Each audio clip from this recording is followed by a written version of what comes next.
high. He usually just delays or skips a bottle.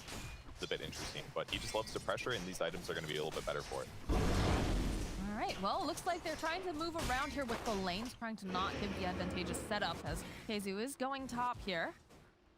We'll be facing off with the tri-lane. But teleports are coming out. They're already swapping up. Hotel heading to the bot lane. They obviously don't want to lane Nature's Prophet against a P in a 1v1. With the tri-lane against Wraith King, it would decrease farm, so instead they're going to sit Luna top against Death Farm. So not necessarily exactly what OG wanted here, but maybe the Undying and the Prophet will be able to decrease Shad's farm. OG does want to limit their advantages. That is definitely you have to watch out for, and we've heard the panel talk about it before as well. Having the skeletons over with the Wraith King taking down towers early just gives you a really nice advantage. And they feel like they've got a decent setup here for being able to push. Like we said, the Dragon Knight definitely wants to pressure the tower once he hits a 6. And then also you have those extra units out inside of Viking that you have their own deep push well. Point, yeah. It will definitely help offset some of the pressure that Prophet applies on the map. But generally, Seb isn't as much of a pusher when he plays Prophet. It's more like he just plays with his team. He ganks correctly. He buys good utility items. So it should help, but it's not going to completely shut down Prophet like we do some games when Prophets rely a little bit too much. Effective. Very curious to see what midone builds this game. I mean, he's been buying weird items. I certainly expect to see something similar out of his Luna game. We probably won't see like standard right click, Mask of Manus, Manta, BKB stuff. I wouldn't be surprised to see something. And very curious to see what he... What has he been building on like almost all of his cores? The Boots of Travel Midas? Yes, Midas and the Boots of Travel, right. Which in some ways is kind of a cool idea for Luna. Like she does farm quickly, but she does have issues at times. Both farming really fast and also participating well in team fights. And considering they have a lot of pretty solid disable on the Viking side, maybe some extra will help her to stabilize, and Midas will just help her to stick with her team, do tactical moves, and not also get behind a network. It'll definitely be one of the first times that we'd see that professional match, and I'm sure then everyone will be thanking him, as everyone in pubs will be trying to emulate it. Definitely do not try this at home, kids. Sort of got midone doing the...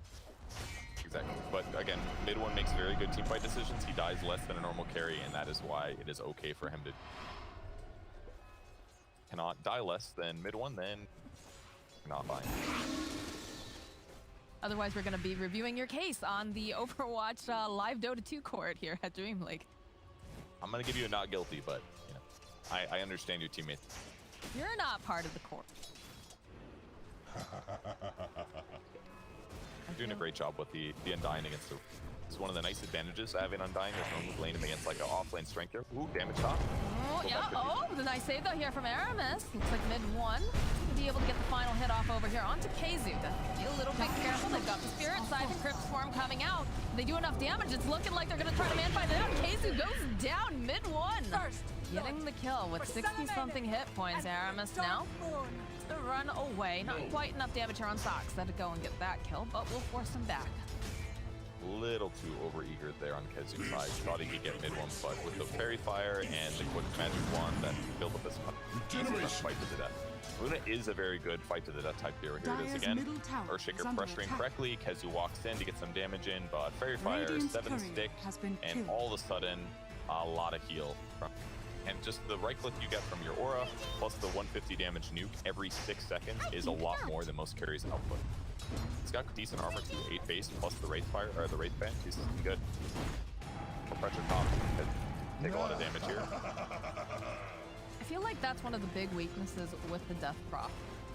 The offline is the fact that they're so susceptible if you have that lockdown. She just doesn't have a great way to escape, and she's not super tanky.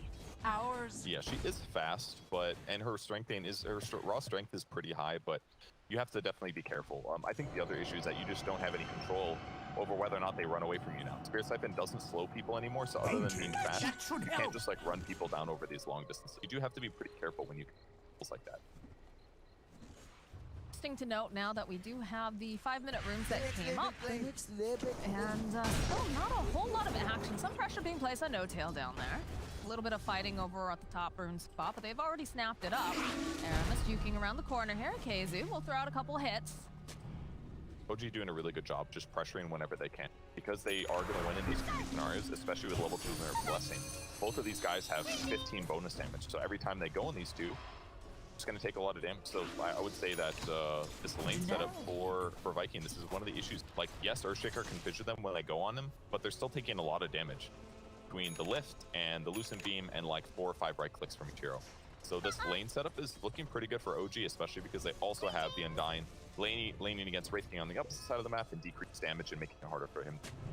Now, I like this movement coming out from Viking. We talked very much about how the supports are going to need to rotate when Boom's got the dragon form up, but we're seeing the supports also rotate from the side of Viking to try to ensure that they can put damage on this tower. In fact, they're seeing the Centaur creep.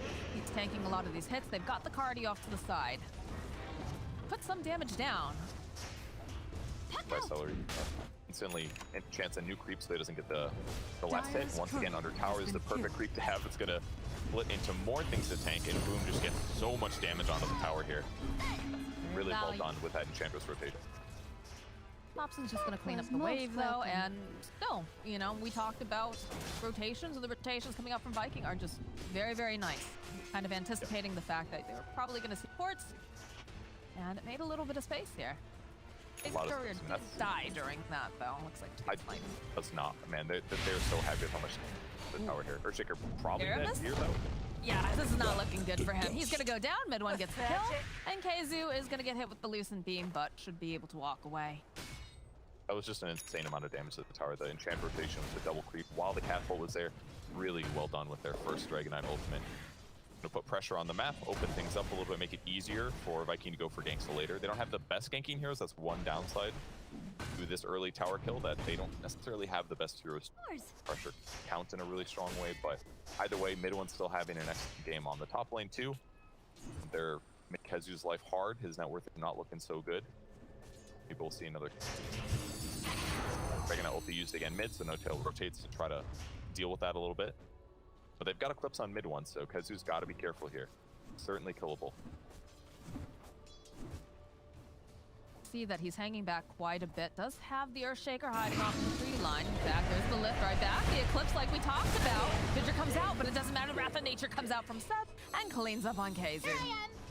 Yep, only one range people left. They're able to get Rubik and toss forward at the same time, so KheZu almost entirely. And again, this dual lane for Viking is... you guys aren't going to believe this, but Luna's going a completely standard item build. Mid one going for the Mask of Madness rush. I know, it's weird.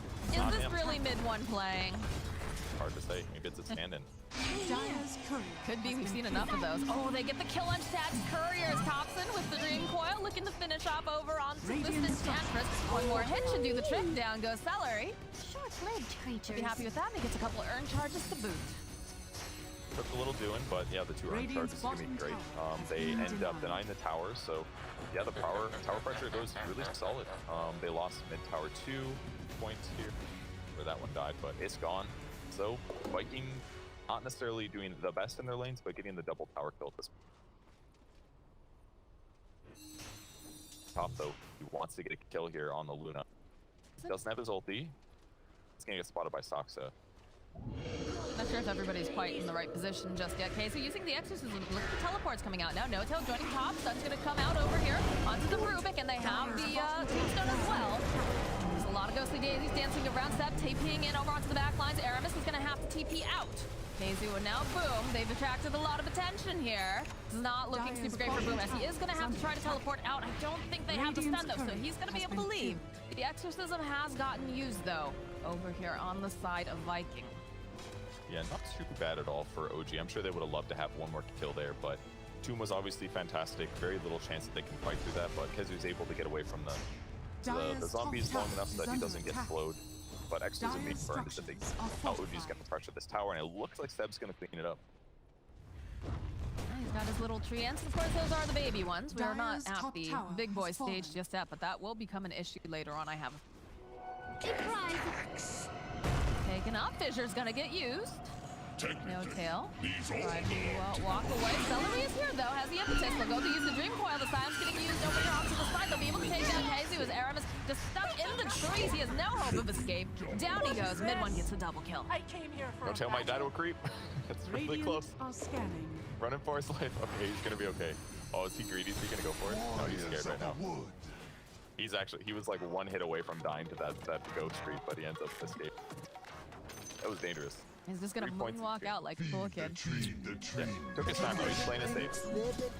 Very, very aggressive for Viking to go that hard on Undyne. They almost got him for sure, but great response by OG. I think Mask of Madness is on its way out, by the way. He doesn't have any points in his fleet yet. See how that adjusts here, but he's also got the Possessed Mask, with perfect early Luna item because he does want to spend a lot of time hitting. That feels so good. Item dropped over on the side. He just waits. That with the spawns.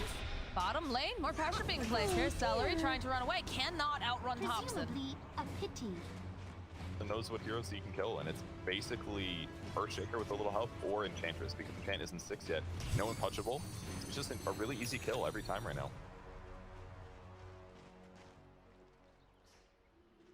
They want to collapse on Kid. Definitely one of the easiest heroes to kill right now. He's got a very efficient build for his net worth, just treads, wands, some other stuff, but he's got to be very careful with his movements right now. And because it's going to take some time for Viking to get ready to get ganks off, they do have Blink on Dragonite, so they have some options, but it's not easy for them to set up these kills. They kind of need to slow the game down and collect some items on probably Earthshaker, use the Blink, and maybe an item and a half on. Well, there's Dream Coil snapped in the bottom. They realize they don't even need Step here. Dyer's middle They tower find the is kill under on attack. Boom. Dyer's structures Done. are Using the fortified. Tor there with Saksa stealing Enchant to get the kill on Dragonite in a place that he looked semi-safe. Topson getting some nice pressure on the back, getting kills that aren't just squishy heroes that have low net worth.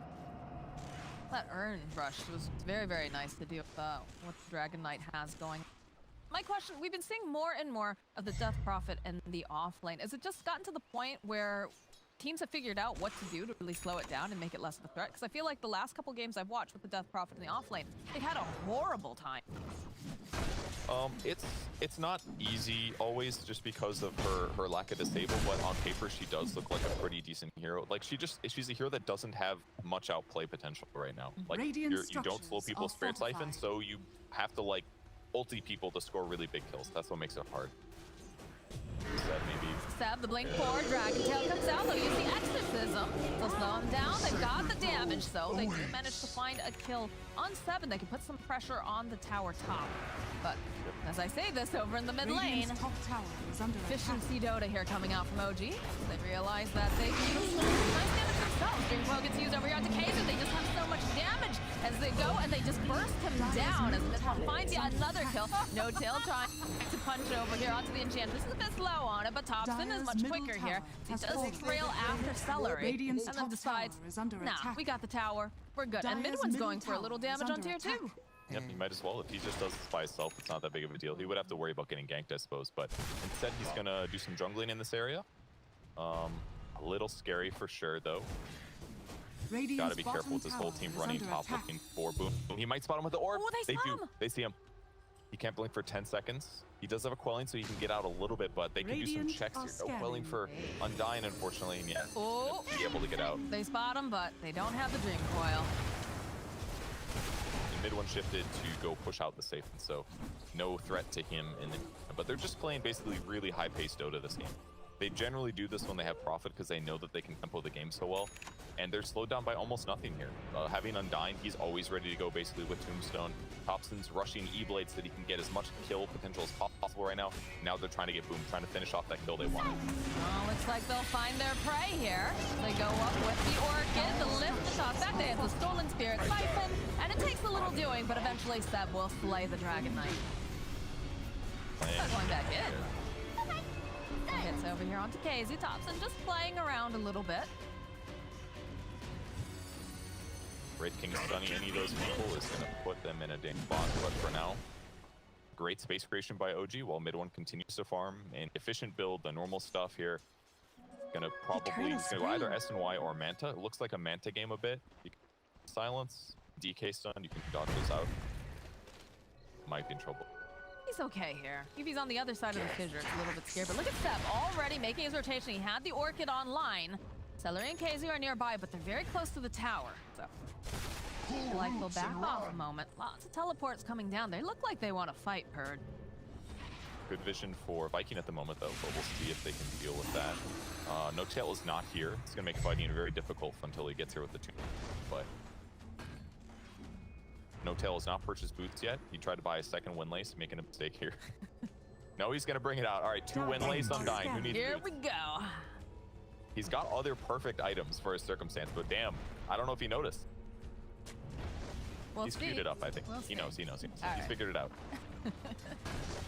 Well, they're trying to make a smoke play here, and they are separated up a little bit. It's like they're a little misguided over on the side of Viking, not quite sure where they want to go. Dancing around that mid lane. They Shad has to be don't want to fight careful. except for maybe a Well, Shad has been abandoned by the rest of his team, as it looks like they probably have enough damage to go and bring out that reincarnation. Yes, it is, but they'll follow up, going right back in again with the slow. They'll turn their attention now over onto No Tail. It's a good dream coils. They do have the exorcism coming out from Keizu. No Tail is taking so much damage. He actually does go down. Boom, next to fall, though. That's a bit worrisome since he is the big tanky boy. Topson dancing around over on the back line. They'll find the kill on Keizu, and they have their own exorcism, those little ghostly cubes floating around here. Topson still hunting, hoping maybe he can grab someone else, but it'd be pretty hard for him to catch them at this. Dire's bottom tower Topson did such a good job buying time in that fight. Like, it looked kind of dangerous after they initiated and killed the Wraithen, but he popped the Ghost Scepter at the perfect time. It bought him time through silence to not take damage and to not take physical damage. And by the time that was over, he was able to Dream Coil off onto 3 big heroes. And even without Luna showing up, they were able, with the fact that the Tombstone's there and Topson bought time, to actually work them down slowly. Boom! I don't think this is where you want to be, my friends. This is a lot of damage coming out from the Eclipse. He's immediately forced to back off, but there it is. There's the Fidger into the Echo Slam. Grabs 2 of them. Mid 1. Is he going to survive this? He's got life steal, but no, he does eventually fall. The Seleri also will get taken down, and Saksa next to fall to the side of Viking. I thought Dragonite was dead for sure with that Eclipse, but once again, Quelling Blade to get out of the Sprout right away. He ends up staying alive with like 60, 70 HP on the Dragonite. Huge swing there. Obviously, the game's still looking rough for Viking, but hey, did it killing that enemy carry, you finally got it done. That's his mega kill streak well, and it went to Keizu, so he'll catch up a little bit in net worth. Not that it's looking great. That's that. Immediately that Eclipse, the Orchid, trees. I almost thought the Seleri might end up body blocking him just a little bit too much, but no, he makes it out. And then look at Aramis. That's the Blink Dagger reveal. A nice Echo Slam onto 2.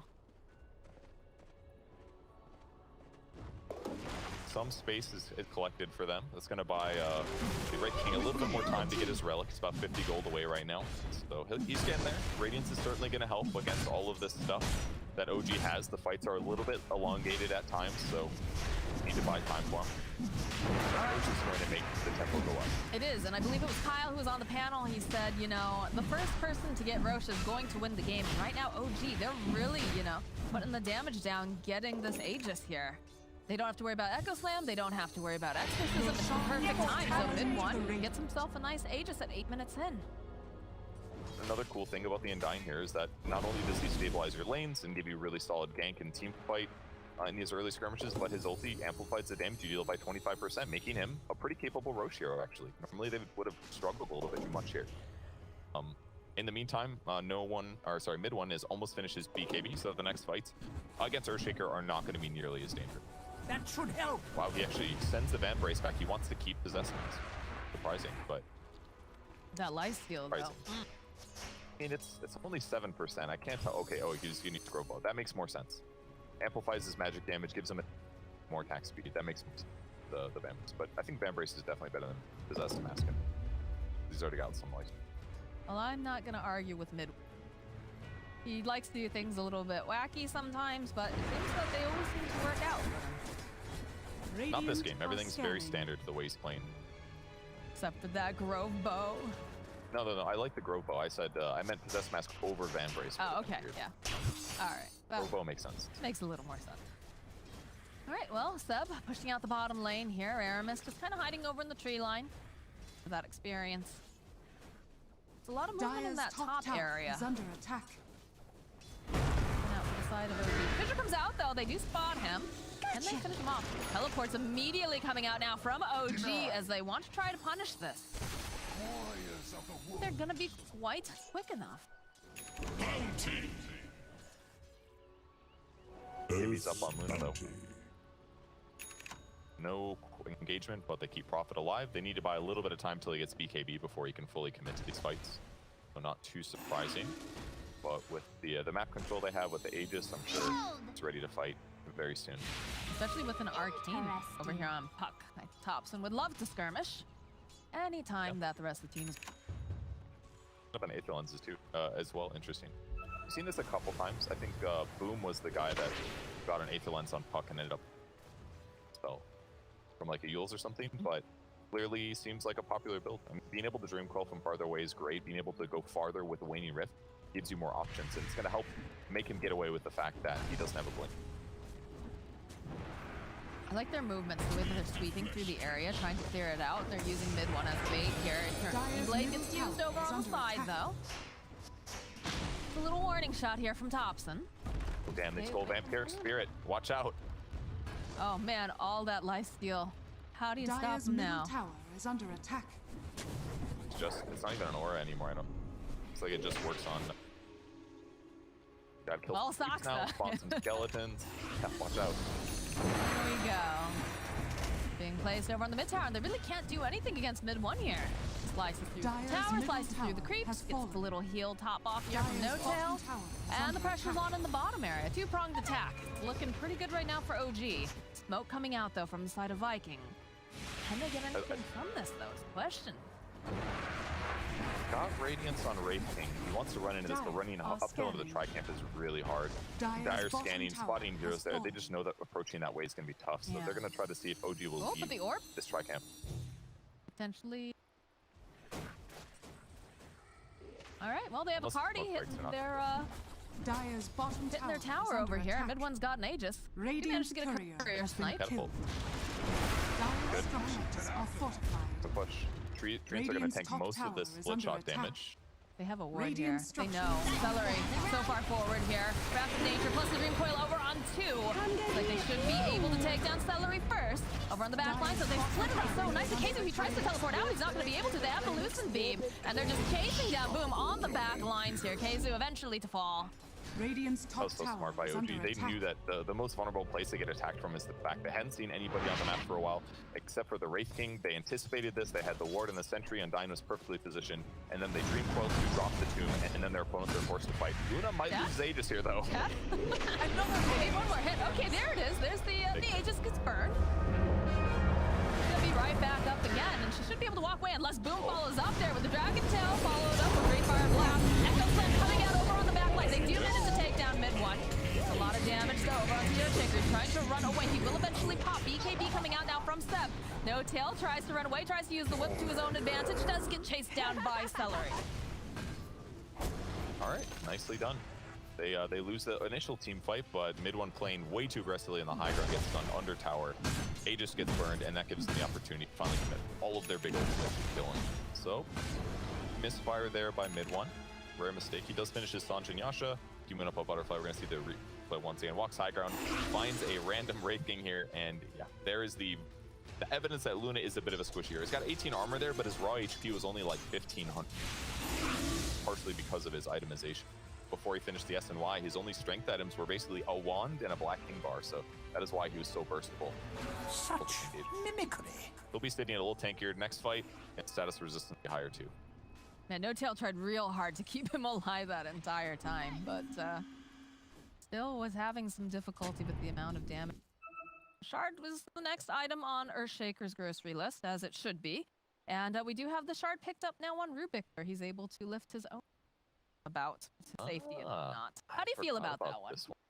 I think it's perfect in the circumstance, because it's something I was thinking about saying when the Luna was disabled was if they have a Glimmer Cape, Luna probably survives that second round of damage. And but Undying, you know, he had to buy 2 Windlaces. He was really poor as a result, so you know they haven't been able to pick up a Windlace or a Glimmer Cape yet. Rubik has one queued up as well, but it's like he's not there yet. So now, yeah, maybe he could have spent that 1,400 gold they spent on a Shard to just buy a Glimmer Cape instead, but this is also going to solve similar issues. Throw range 60% longer, cooldowns reduced by 30% when targeting allies, and the throw delay is 0.5 seconds. If he just gets gone on, Earthshaker Shard doesn't matter anymore. You toss him away from the fissure. There's no follow-up stun. It's the hard counter. Well, he has Maybe. to make sure that he's not the one who's also getting... Absolutely, think but he's like also he's got an smart. Aether Lens already. and he's got 250 cast range from Arcane Supremacy. Like, telekinesis cast range has got to be like 800 or something at least right now. We won't be able to see the area until the game gets, but it's going to be really far. He's back. He's going to wait until Luna gets put in a really bad position, like Dragon Knight goes in, blink stuns. And that's when you throw him safely.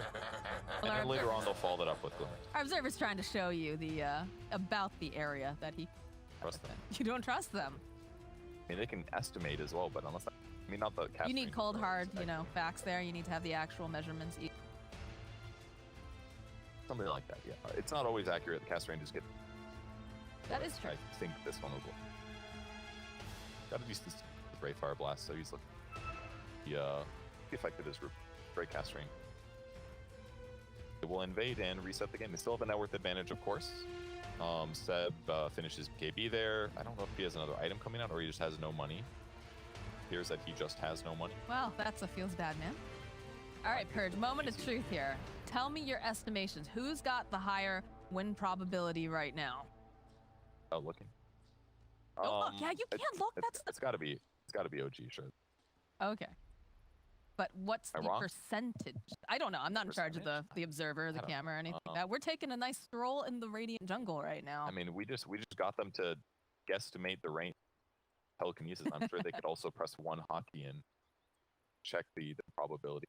I don't know. Sassy Purge. It's got to be at least. I think it's like 75 right now. If they hadn't made those mistakes, then quite a bit higher. I don't know if they necessarily would have gotten a Rax there, but they certainly would have kept pressure on the map, and now they're more reset. But they still have a net worth advantage. They have a little bit more map control. Roche has got a ways till he responds, but I just feel a little bit more confident in their. Wraithking gets a. So how much then does it shift once they've managed to get those items acquired? Because it is the Wraith King factor, right? We've been seeing him a lot throughout the the full DPC, and it seems like, especially if you get that magical item, the Giant's Ring, things shift a lot more towards your favorite. You're right that things could change heavily in the next 40 minutes, but I think what's crucial is that most of the Viking lineup is about blowing up the one guy, and the fact that OG has the one guy in the front hitting buildings, not that Prophet can't do it, not that Puck can't do it a little bit, but Luna is like the tower hitter. So they have all these great heroes for chain stunning and for bursting. So if OG gets a solution to that, it becomes much harder for Viking to play. So having telekinesis and target allies this game is actually pretty ingenious, because Glimmer alone would help, but if they have a dust and they combo physical damage with all these stuns, they can still kill Luna. So the fact that he can just do this while Luna is stunned has basically turned telekinesis into a disruption. Basically, could like absolutely with perfect OG positioning, like give them no chance to. I mean, they don't get picked up. So I think OG's in a great position, especially with that shard pickup, if it works as good as we are assuming it.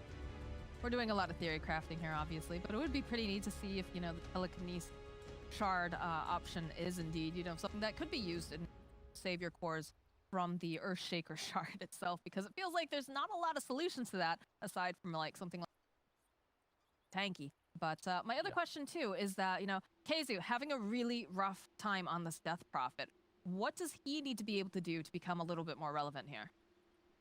Basically, he just has to be ready to get into close range of the enemy team at the same time that they are bursting. But it's kind of hard, right? Because his allies are going to jump in, combo the Luna, for example, and ideally he would want to be there with damage with Extamon, with Spirit Siphon going. But then he's going to get caught up in like Puck Coil and things like that. So it's kind of hard for him. If he had like a BKB, I'd feel more confident. He does have the Ogre Club, so he's getting there.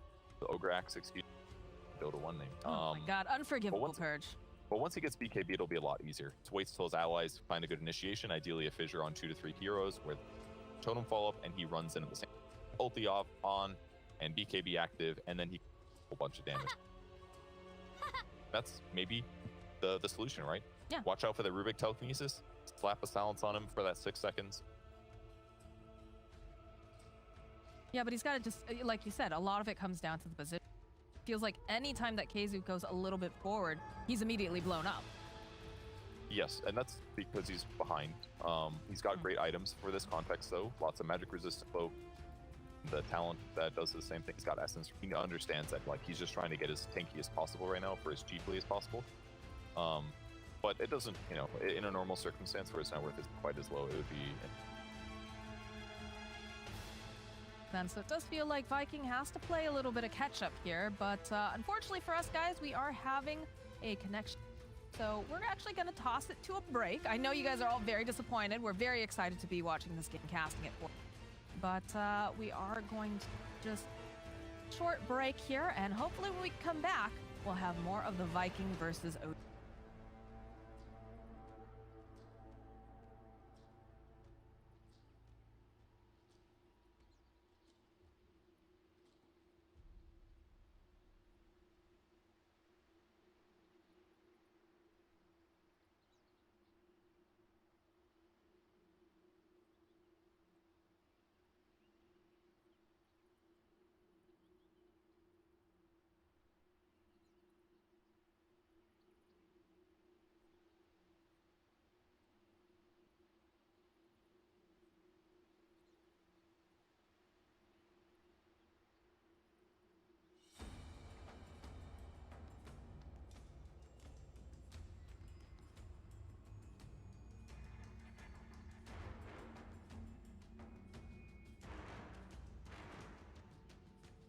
Interesting.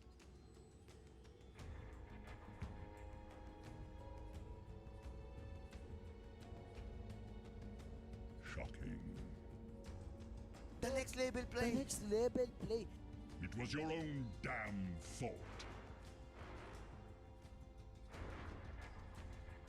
Interesting.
All right, welcome back, everyone. We are ready to go with more Viking versus OG action after that short pause. And it Dire's top looks tower like is things under are attack. already shaping up as we've got a bit of an invasion going on into the Dire jungle there.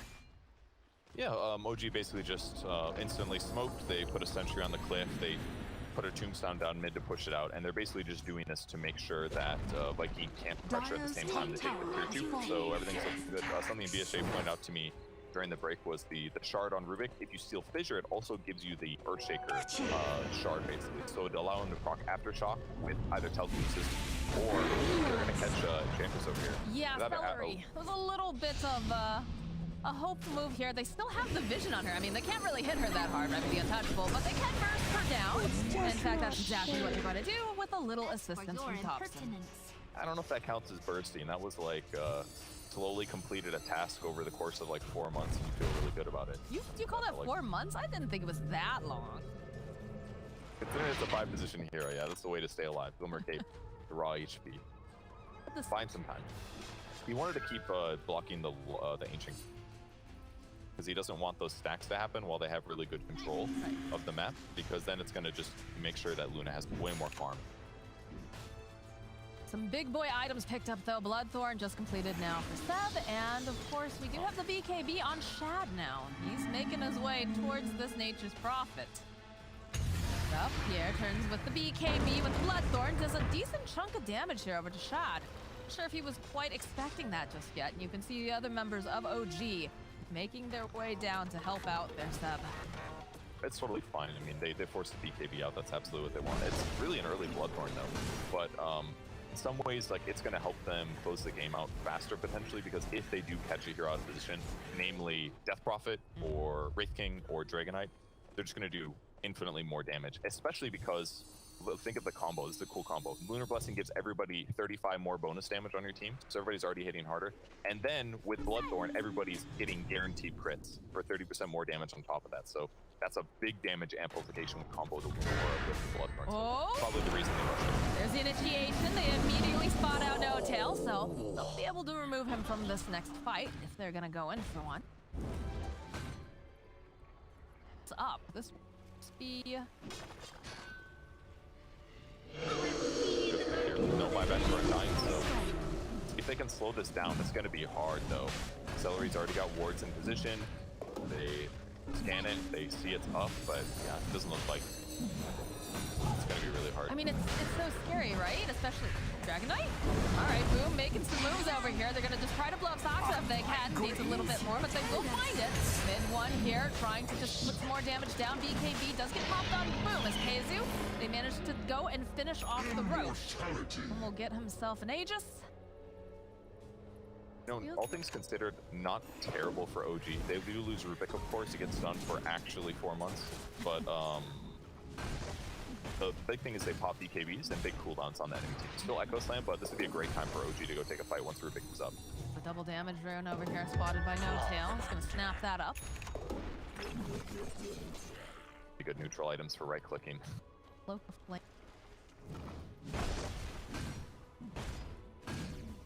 Well, Undying with a Orbital Destruction.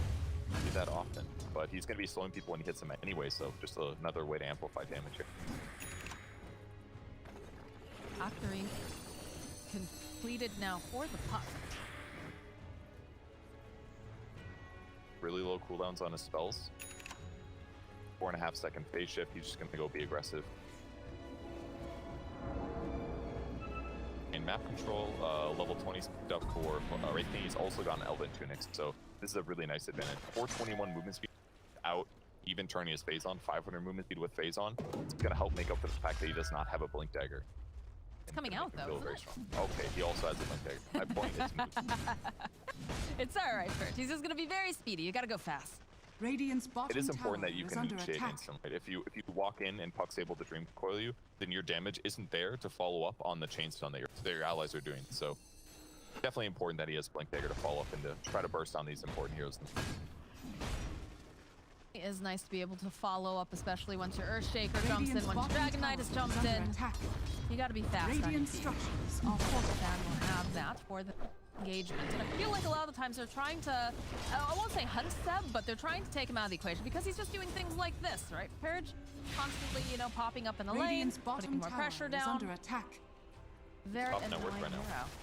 He hasn't even Dire's abused his top shard yet, tower just is using under regular attack. treants and some right clicks, but you know, he's more mobile than his opponents are. They've got Blink Daggers and they are taking tier 2 towers, Radiant's but bottom he's tower getting some has free fallen. damage in. They need to get here soon. Try to save this tower. Who's here? Side of OG. Radiant's bottom tower is under attack. Butterfly's finished for Luna too. This pulls the Master Madness like normal. Gets the butterfly. Shad is queuing up.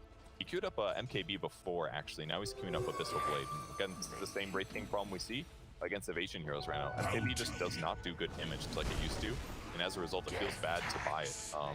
But Asher will give him options. Luna is certainly gonna be hard to kill, but her raw HP is still kind of weak, only about 2,000. So if they can take fights where she uses DK and go on her afterwards, they definitely can. What are your thoughts on this queuing of a rapier, right? For Luna, I think it makes sense. This is like another one of those like death ball strategy things.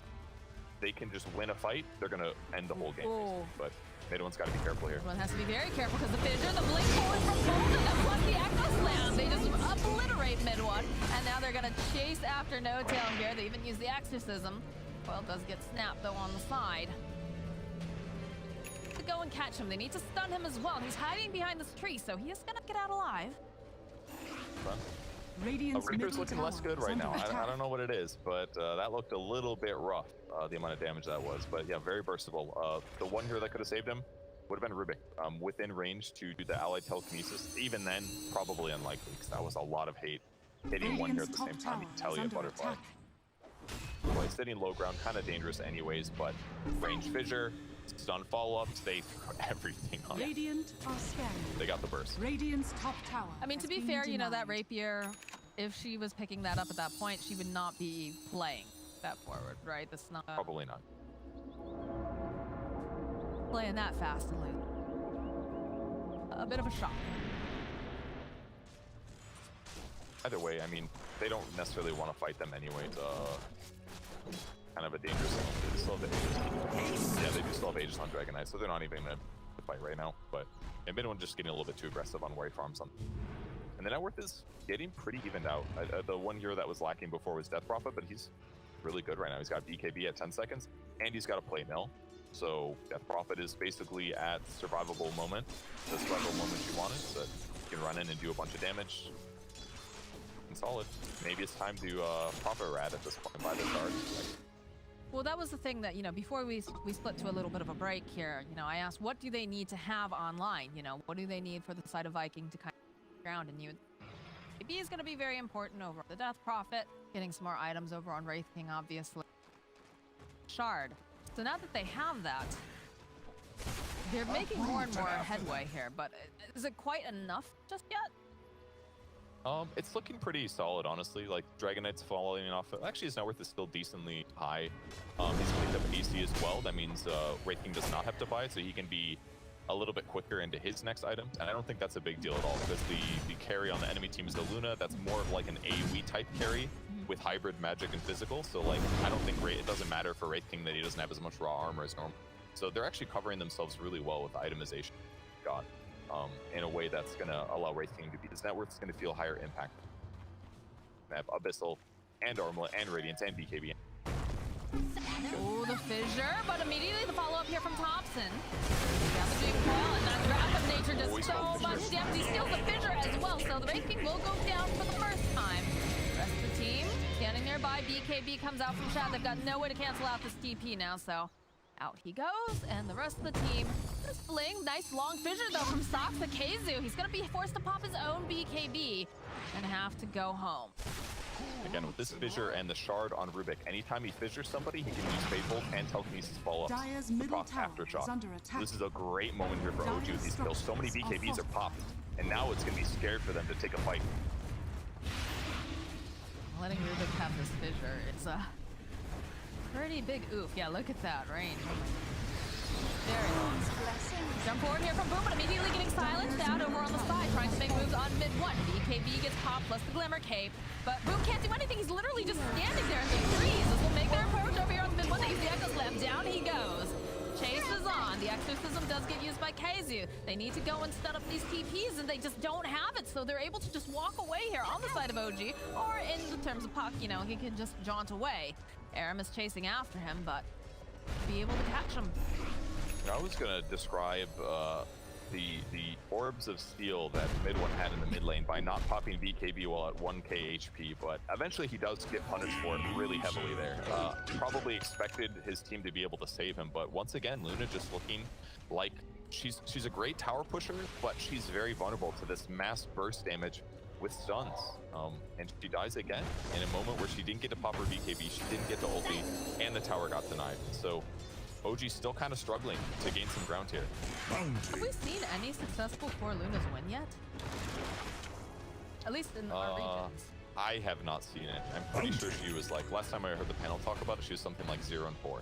So it wasn't like a massive amount of games, but, and this is probably the best one so far. They won the lane, they got some little skirmish kills, but since then, it's felt a little dangerous.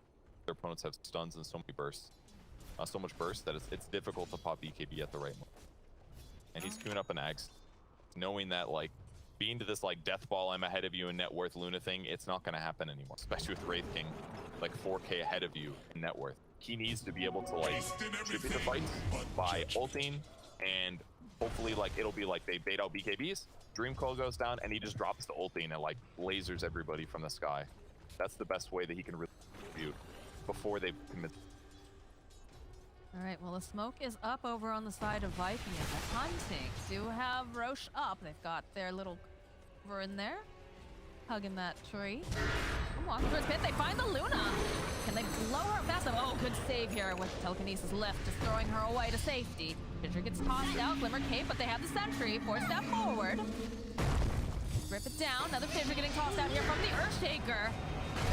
Still down. They go right in. They blow up Nota. It's going to fight back, but on the back end here, they'll be able to go get the kill on Aramis. No buyback on this Earthshaker. He did not manage to get the Echo Slam off either. With Rubik re-stealing Fissure, he's got another, what, 2 minutes? No, it's like 4 minutes or something. A lot of time to use this Fissure combo. Such a long range, too, as mid-1 putting out the damage here. There's going to be the lift. Followed up here with Topson. The silence. They'll blow him up the first time. They need to kill him again. It's going to be very difficult. Shad just runs at them, has the Abyssal, jumps over here onto the puck. Can they finish him off? It's taking some time, but eventually Topson does go down. But we've got a Nature's Prophet problem here. He's forced to go home, defend his racks. Finally did the scummy Prophet thing, and that's by the Shard, and it paid off big time. Gets the tier 3 tower and the melee race. I cannot believe that mid-1 has not processed his BKB more than once this game. I thought for sure he was going to do it there. He just has these diamond hands, dude. He does not let go at all. And it's going to pay off because, again, they have so many stuns. Keeping his BKB charges high is a nice advantage. But we'll see if Viking can pressure Roche with 2 dead heroes, especially the dieback on Undying. They've got some time here. Luna's 1 in 5 right now. Secret might come and manage the 1 win. That makes sense. Secret makes miracles happen with heroes. That's for sure. Look at Boom. Oh my god, he has to pop the BKB. Such is doing way too much damage, but you do have the rest of Viking. They're in the pit. They have an Earthshaker, of course. Who can jump in with the Echo Slam. He's got to make his way over there first. There's Shad. He's taking so much damage here over on the side, but he'll turn right back around again. He's going to try to fight. Can they get the kill? Instead, yes, they can. Down goes the Nature's Prophet. Now mid-1 taking a little ride here up in the air. Does have the Eclipse Shad, though, jumping on the back end. He wants to get rid of that Rubik, and he will be able to. He's had enough of him. As they'll just turn back around in mid-1. He popped that BKB, but he's going to have to run away from this pit. Shad's back up, gets right back into the pit, and this is going to be a Roche, I think, going the way of Viking. Perhaps the greatest Shad the Chad moment. Like jumping out of the pit and basically killing Nature's Prophet from full to 0. I mean, he got him down to like 30% before he even stopped getting stunned. And as a result, Prophet, who's like, I'm just going to finish him off, then maybe BKB, he got that extra Bastion, and all of a sudden it was just too late, and he ends up dying. Like, Luna had to finally commit to the BKB, use the Eclipse, and they still lost the fight. What a big one. Did they get it? I didn't check Roche. Was that Refresher? That was Refresher. Yeah, that was Refresher. Yeah. Refresher for Death Buff. She's got cheese on her as well, so Kazu's got to be pretty happy about that. She's also completed the Lotus Orb. Things are turning around for the Death Prophet. That very rough laning stage early on, where she did feel very effective, but to her own here.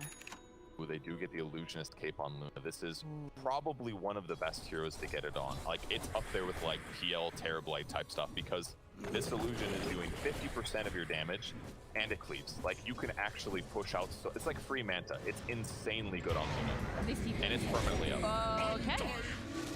Shad, someone died. It's not important. It's not a How dare you say that the flower is not important? I mean, Undying very killable here. He opted for a BOT Sentry to help deal with the Prophet issue, but he's also still stupidly fast with Elven Tunic on top of this. 491 movement speed at all times. Double damage. Look at how hard Shad. It's in.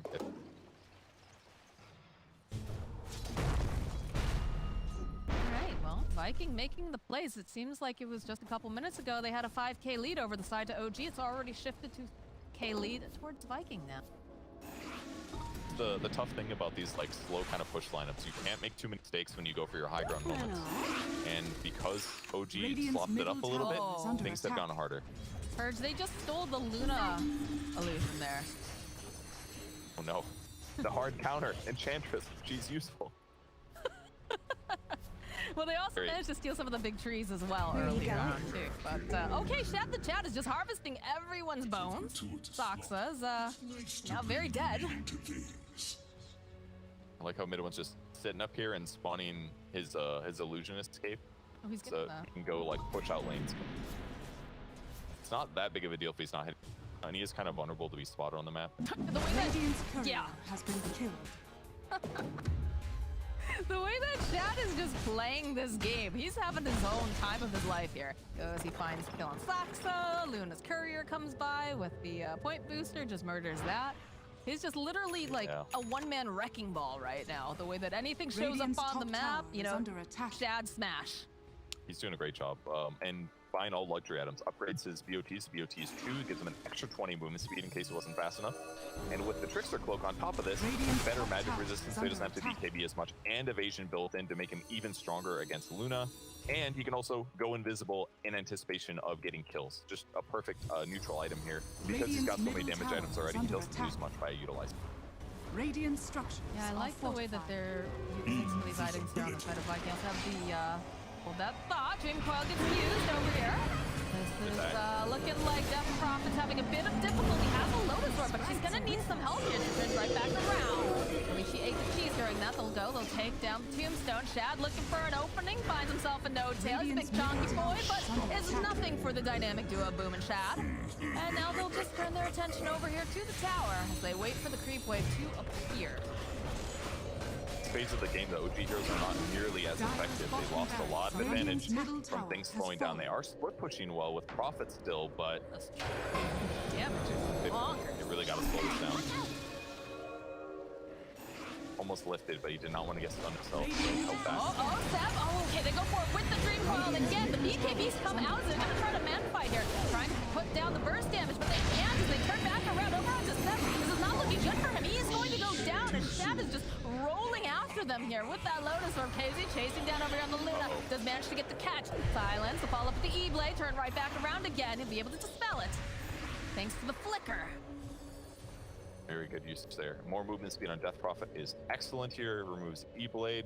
Shad covering his teammates well. Like all these Dire's goes top on tower is Kezu under have been attack. effective, but him having cheese, he still has another cheese by the way. Having BKB, having all these utility items, and now he's at this position where he's really difficult to kill. And the single target raw burst damage from OG is just not there so much. Luna is not the most incredible single target hero. Is starting to feel a little bit desperate towards the side of OG here. Are we still looking at a rapier here for Luna? I feel like she can't, like she needs to get damage, but at the same time, like it's too scanning. risky, right? Yeah, it's pretty risky. He's waffling behind. Sometimes he use it up, then he goes back to queuing up Ags. His courier might have other points they're undying. There's another double damager outside the Roche pit. Okay. Anybody would love to have it. Shad is special. Yeah, it looks like he's gonna help himself to it. Saksa, you better Radiant's run, middle tower boy. is under attack. You don't want to deal with that. And meanwhile, Boom's just hitting your buildings. Take the illusion over, try to push them back a bit. The blade comes out, but Shad's here and he's got the double damage. He doesn't have any fear. Here, Moria again. Woof. Just shredding through these buildings. Witch's Prophet is going to be up in about 5 seconds. Does have to buy back as well, but you're used to Radiant's that. middle barracks has fallen. They'll go, they'll do the damage, take the tower and the racks, and perhaps make a rotation top and help themselves to that as well. Really cool thing Midone's doing here, whenever the illusion gets taken over by enchant, I believe what he's doing is he's dropping his illusion. Do that, the illusion dies, because otherwise you could spawn it and backpack it and it'd be kind of busted. So it's kind of a cool way to counterplay that, but maybe they can get this enchantress kill. They haven't had a kill in a while. They should be able to get Bounty. Down goes Seleri. You're just a little bit too far behind the rest of your team right now. They're gonna leave you to die, but we do have a refresher orb running now. The Death Proc. Got to be really happy with it. Early game. He's done a great Yes. job staying alive, being in, out of position and enough that your opponents want to fight you, but not so much that you end up not being defended. Gets off though. That's just a ninja. It's just an inch. I love that though. I really like the way that they're using that because of the fact that Dragon Knight can just, you know, sit on the outskirts of these fights, find the opening, and then just. Dire's courier has They been really killed. just don't have the vision on him. They do manage to pick up a gem on the side of OG, try to reduce some of the vision, but the bottom lane, Shad has found himself another victim here, Seth. Follow up here from Boom plus the Abyssal Blade. That's a dead match. Did such a good job pressuring him. This king is truly an undying king. 8-0 and 8 right now. Yep. Insane movement speed, can teleport anywhere. Does tons of damage here. The heroes are just falling off on the OGs. Really needed to take a barracks earlier than they did. One they got was a little bit cheesy. They succeeded, but maybe puck itemization you can criticize a little bit, but his goal is to set up these kills and to start the team fights in good ways. And he's got really effective abilities. His winging rip almost perma-silence, 3.5-second uptime out of 4.3. But Topson, Aramis is here too. You've got plenty of stuns, and there's of course quick boost to travel. They jump forward here. Looks like Topson just a little bit fast with the fingers though. Run away as Saksa hides the tree line and teleports out. done by Saksa to save him. It wasn't kind of funny there watching Earthshaker have to play his hero the normal way, where he like fissured, he gets thrown, he's like, oh man, I have to blink in to follow up stun. What is this? It's like just so much less effective. Yes, but not able to kill him. Topson stays alive, still pressuring the map really effectively here. Trollo cooldown stuff. We got the shard for the Wayne Rip to push his opponents back a little bit, deal a little bit more damage with Wayne. So we do have the Ags completed for Luna, and she's looking back towards that. Yeah, I mean, kind of have to, I think. You don't seem Again, sold on it. Dangerous, but I like that he bought Ags first because it gives him like 2 different ways to play fights. He can either Oh, the lockdown is real on this poor little puck, and down he goes. took all their spells. They fight at the same time. Saksa trying to grind, but yes. So it gives him 2 ways to play his fights. He can follow up disable with Eclipse and kill somebody without having to fully commit. And it also gives him the ability to do insane physical. Kazu. Oh, these boots too are just doing so much work here. Shad just shows up. He says, you know, Kazu calls him up. He says, I've got a hero over there. Shad says, I will be right there. Rushes over and he's dead. It's so scary. It is. And full itemization on Shad as well. Goes for a heart. Sep? Has almost no armor. What was that about that? I don't know. I think he might have fat Probably just fingered it. safety. Might have been safety. I mean, he went cooldown reduction. This is like the one thing that I think I can maybe criticize about his build. I wonder how different the game might have been if he went to 8 armor talent instead of 20% reduction. He probably went cooldown reduction so you get more done on the map, but some of those mid-game deaths might not have gone as poorly. The opposite. Radiant structures Hey, we are where we are. Viking pressuring bottom. Radiant's bottom tower is under attack. I'm waiting for. Dire's middle Oh, there it is. There's the rapier picked up now. Kind of make it or break it, I feel. Goes dancing around here. Wrath of Nature does get tossed out. They'll just go rip down the tombstone. They do get a hit over here onto Seb. Gonna keep pushing, but again, you have so many ghosts here. Where's your question? Prophet was bottom, remember? Prophet's BKB. By the way, Prophet's been top as well. He's got BKB top. Yeah, and they're finally going to just use the Echo Slam. They've had enough of him. Abyssal comes out, and they'll slice Seb, but he does have buyback. Like Seleri again, just maybe a little bit too far behind the rest of the team. Has the Glimmer. Cape will just go and get 4 staff forward, but we'll get the leash up here over on Casey though, using the Yule, buys himself a little bit more time. Seleri still trying to fight here, not going to be able to, and it's not looking great for Casey this time around. He also will fall. Use that Tries refreshing. Yeah, I tried to BKB refresher into BKB to escape there, but a little bit tough, not able to do it. And kind of a perfect circumstance for Luna against Enchantress too. Just don't attack the Enchantress, you attack the Death Prophet, and then the bounces go and hit her anyway, so it works out. Rapier paying off there. Yeah. What else did I see that was... There's a lot that was happening. The Ag's Blessing is now the next gift that Roshan can bestow, if you can slay him. A lot of eyes. They got 2 dead heroes. At least forced some buybacks here. Oh yeah, that's right. Prophet killed the whole enemy base. That's right. All the range barracks are gone. Yeah, they fought him. Fissure gets tossed out. Gonna be the Luna Ags. So it doesn't feel like it does too much. Oh, the snap though pushing forward. The buybacks are coming out now immediately. As Boom jumping in, can he burst down No Tail? He's trying. Rest of the team on their way. Nice Fissure coming out. We'll take down No Tail. Mid one has the DKB pop. Boom having to run out. It's gonna be the first death here coming out from the side of the Wraith King. Come right back up again. He pops the BKB and is just gonna have to retreat as they go in with the Exorcism. They do have to take down that tombstone. It's still spawning. Look at the legion of creatures just coming out over here into the bottom area. They'll protect their king. Should be able to go and get this Roche. It doesn't feel like OG feels confident enough going back into the pit. But they do have seconds at home right now. Now Shad's going in. There's a lot of stuff on the ground. Do they pick it up? It's going to be Boom who grabs it. Now KZ forced to go and use the BKB and the Lotus Orb.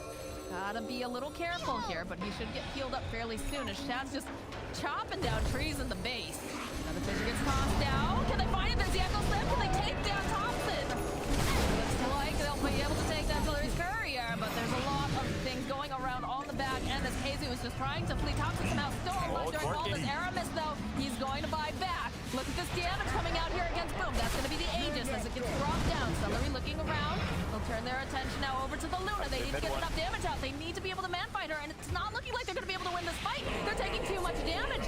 All right, Wraith King's coming right back up again, but the rest of the team is here, and they have the Abyssal. They're just slicing through mid-1. Can they do it fast enough, though? Do they have enough damage? He's still alive. He's man-fighting all of them. Look at this beautiful recoil as they go and they throw out the fissure. Finally, they take down mid-1, and they're looking for anything else that they can get. KZ goes down. No tail next to fall. This is looking a little scary now for Topson. He's got to be very slippery here.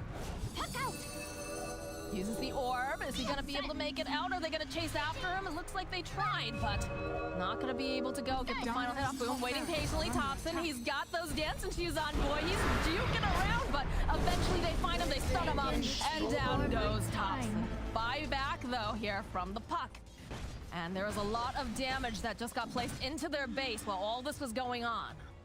Those melee barracks are at half HP, not low enough, but the amount of space that Topson just made was actually incredibly insane. With these atypical items, he just sat there and bought so much time for Luna to get things done, but it wasn't enough.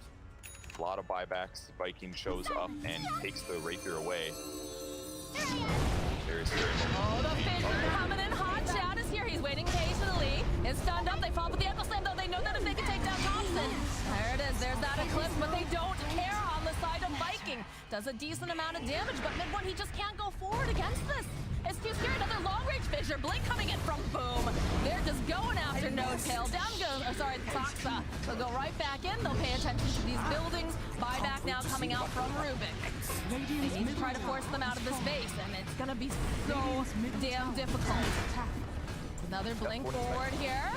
Here it is, the Ancient. It's crumbling. They BKB. They've had enough on Viking. They say, we just want to get this done. We want this victory. We want game number 1. Fortification pushed out, though. And they try to jump in over onto the back line. Snowtail is trying to man-fight them. It's not looking like it's going to be able to. Shad goes forward over here. Gets a kill on Saksa. It's mid-1 against the world.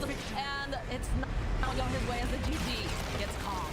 Very fun game. I mean, OG lost a lot of momentum. They missed their timing, but they still did a really good job to try to hold on to this.